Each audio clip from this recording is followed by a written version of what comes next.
it's like liberating to just be like, I'm enjoying this, so why wouldn't I just like allow myself to do it? I sit in front of a computer all day making websites, and I would come home and I'd be like on the computer some more making music. I think that at the core of it, like making music is, to me, I would do that whether I get anything out of it or not. Like that's my part of like self-expression. I love eating veggies. Like I'm a big veggie guy, eh? Now I get to like use that as my branding. I'm just grateful that I get to do this because I know a lot of people would like love to do this. To me, the number one thing is always not to forget, if it wasn't for me being able to do what I want to do, then I'd rather like do another job, honestly.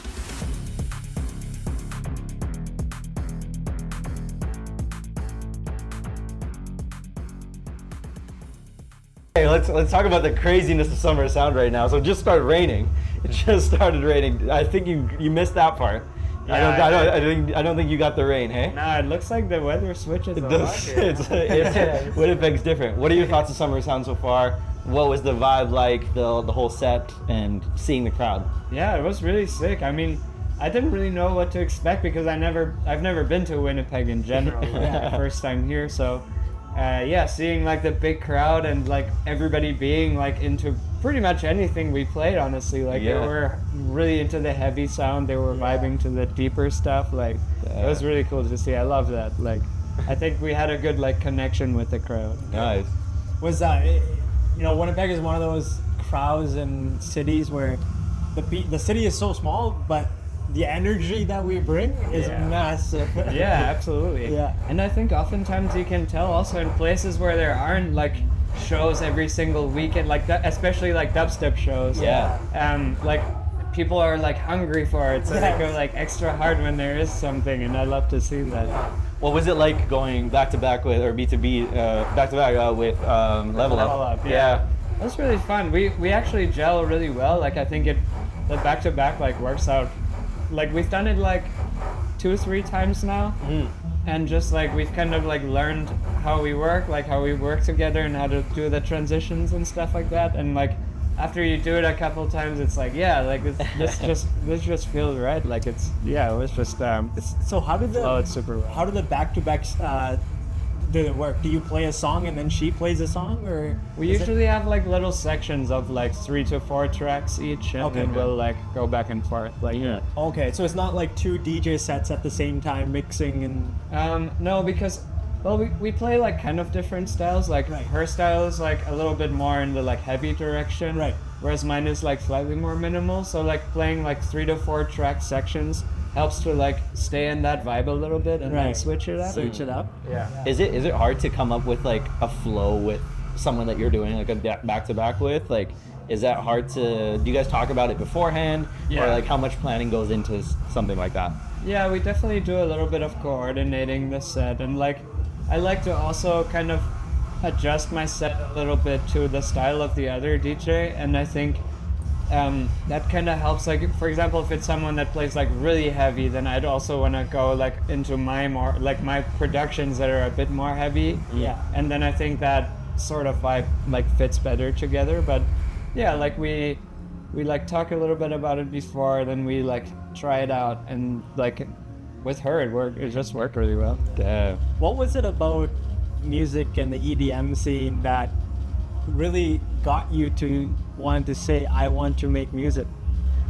Well, with dubstep specifically, because I grew up in Europe, so the scene was like pretty different. Like it wasn't as like over here there's a very like rave EDM crowd that's like very colorful outfits and stuff, which is amazing.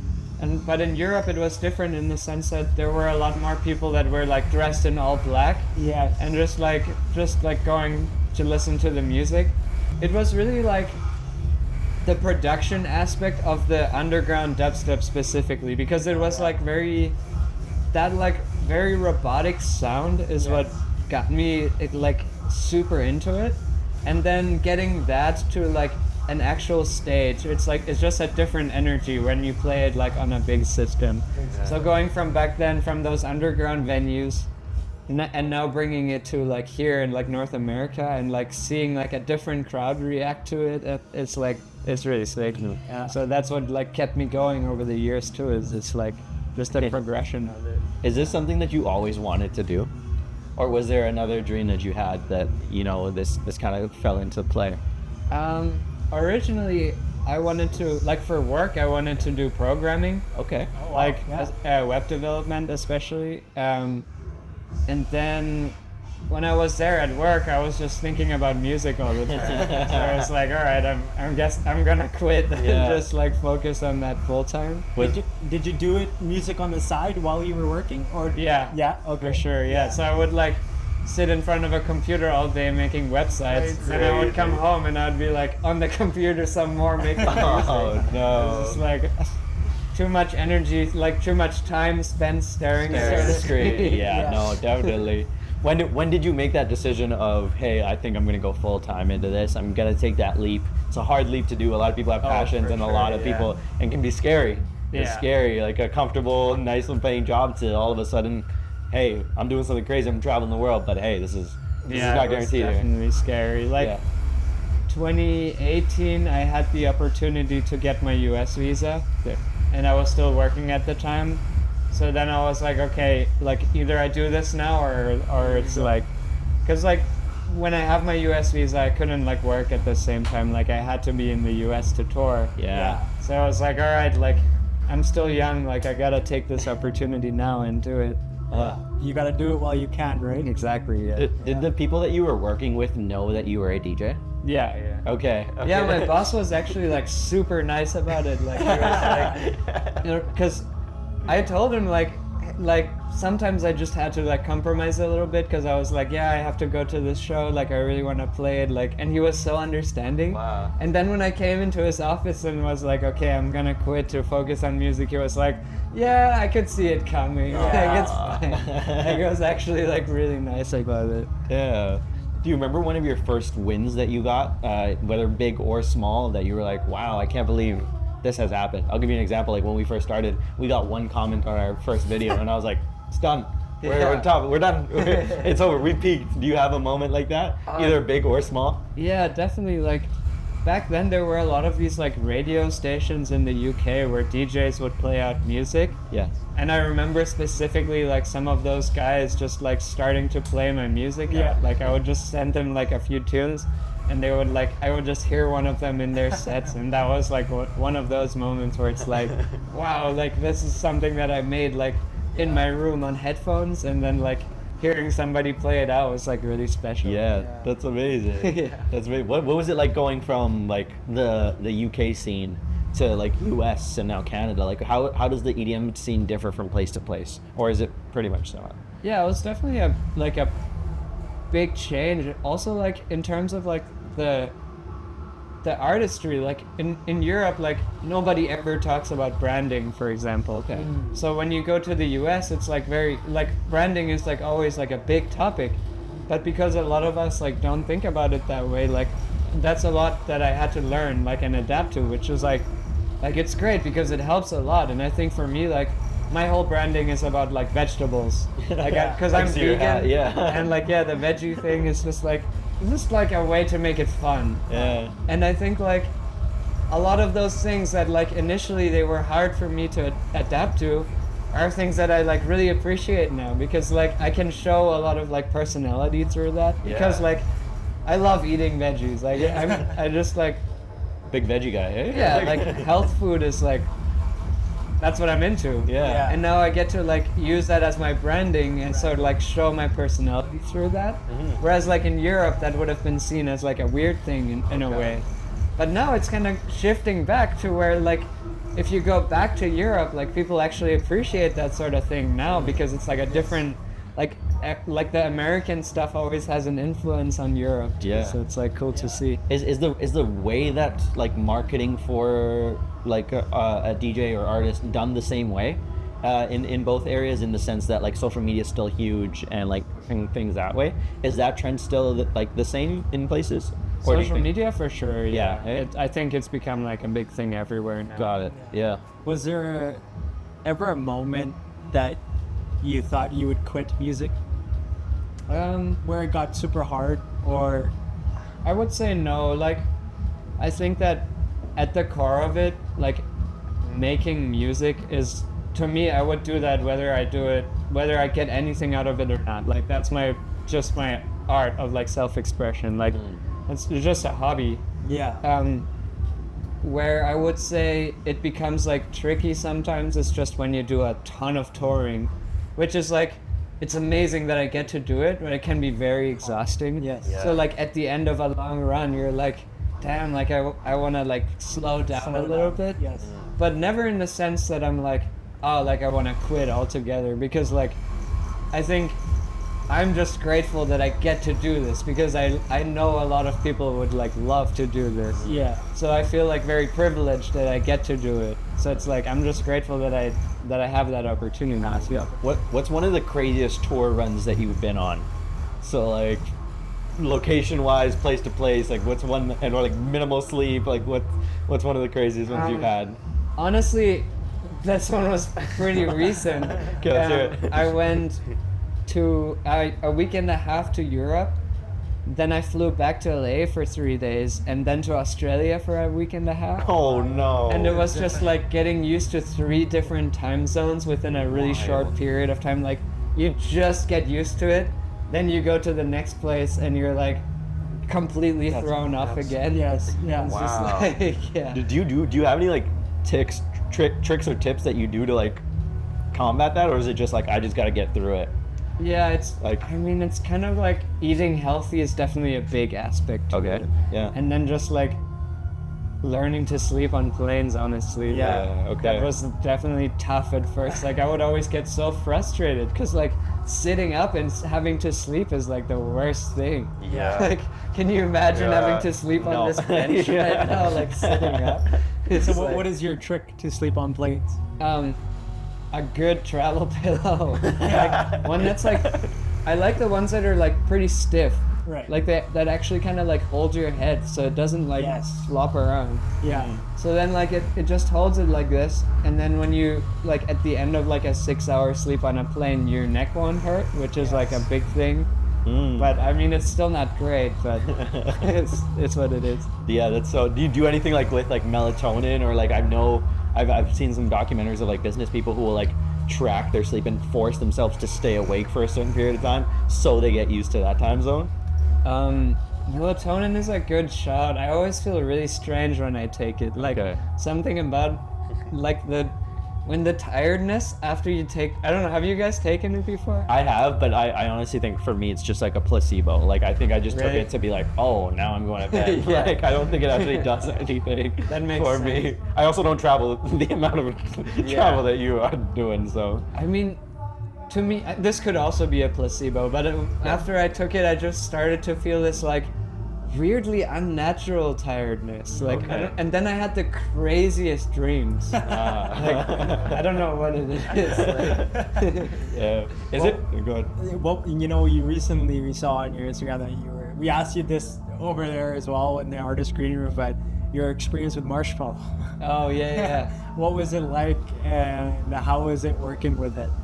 I mean, it was really cool. Like we were just like sitting in the studio for like 2 days, just like messing around with stuff. Yeah. And it was so interesting because I'm not much of a songwriter, but he's super good at like melody and songwriting aspect and stuff. I'm really interested in sound design and like making the craziest robotic sound that I can. Yeah. So I think like our process just like complemented like it was just really complimentary because like he brought other things to the table that like I didn't have, and I could bring like the sound design aspect. So it was really fun, honestly. Like we had a really good time.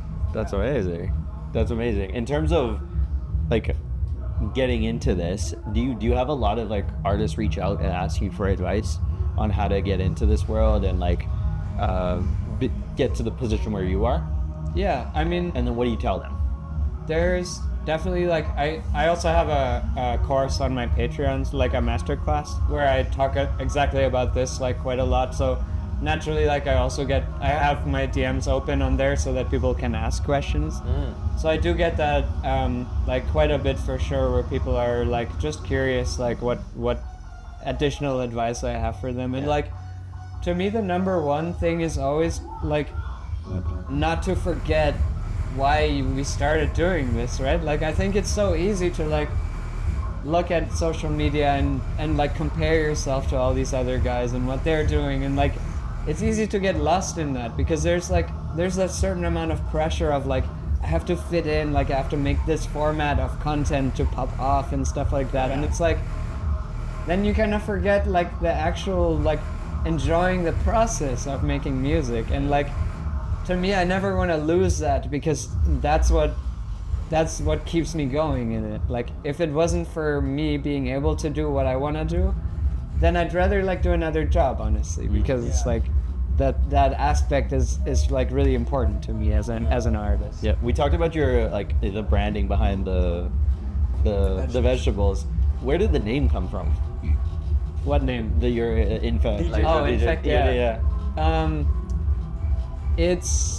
There's really not much of an explanation to it. It was like back in high school, I just was like, oh, what sound, like I was really young at the time. Yeah. I was just like, oh, what sounds cool? That's dubstep. And then I was like, all right, Infekt sounds cool, so I'll go with it. And I was kind of lucky, because I think it still sounds cool. Yeah, sometimes when you put, like, my Snapchat username is probably not the one that I created in elementary school, probably, you know? Sometimes I gotta let them know, hey, like, that's the username, or like an email that you created, so I'm glad you stuck with it. That's great. Yeah, it's true. Like, some of those old ones, I'm like, I don't want to show those. Yeah. Did you have, like, you know, we're in the day of ChatGPT and they can give us like 1,000 names for DJ, but did you ever have any other, the ones that you were considering, or was it just before that it was Redrop. Okay. But then, like, at some point I was like, kind of cheesy to have drop in your name. Like, again, I was like, that was in 2011 or even 2010. Yeah. So it was like, I changed it up. If there's one piece of thing that you could have told yourself 10, 20 years ago about before you get into this, and something you wish you had known, what would that be? I think one big thing that I noticed in general in life is that I often had that really bad, like, that imposter syndrome. That I think, like, I wasn't even aware that I had it, but it was just often like, I would see what other guys are doing and like try to do it, but never feel like confident about it, because I was like, I'm just imitating this.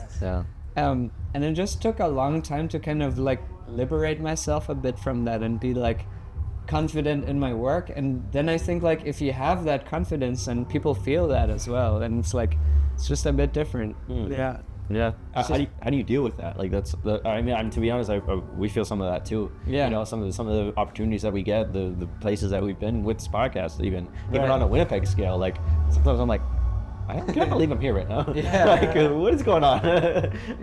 Is there a way that you deal with that? Like, is there something that you do, or something that you just tell yourself? Yeah, I mean, at the end of the day, I think, like, in a way, everybody's imitating someone, right? Like, like, almost nothing is like an original idea at the end of the day. It's like, you have your influences, and like, that's normal, and everybody has those. So like, everybody starts somewhere and gets somewhere, and it's like, as long as you're doing something that you're happy with, I don't think you need to think of like, who am I imitating, or is this too much like that, or am I like just like try hard or stuff like that. Like, thoughts like that are, I think, like, pretty normal, right? So it's like, I think it's like liberating to just be like, I'm enjoying this, so why wouldn't I just like allow myself to do it? At the end of the day, I think that's what it is. I'm gonna put myself a little more in the moment. You know? Exactly. Love what you do, right? Exactly.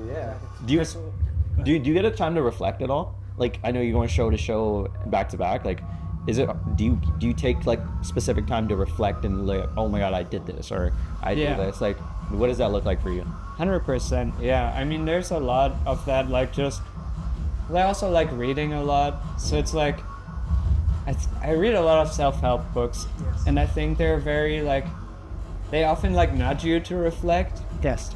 And it's like, especially like when you're on a plane, you have like a lot of time, so you're like reading this book and you're like taking a little break, like actually reflecting on stuff. It's like that's a really important aspect for sure. So and then like also I used to have like a lot of OCD symptoms, and like I learned a lot also from self-help books and stuff like that like I should just more so like appreciate things rather than being worried all the time about like something not happening anymore, or me not getting something or something happening, you know what I mean? So it's like, Yeah.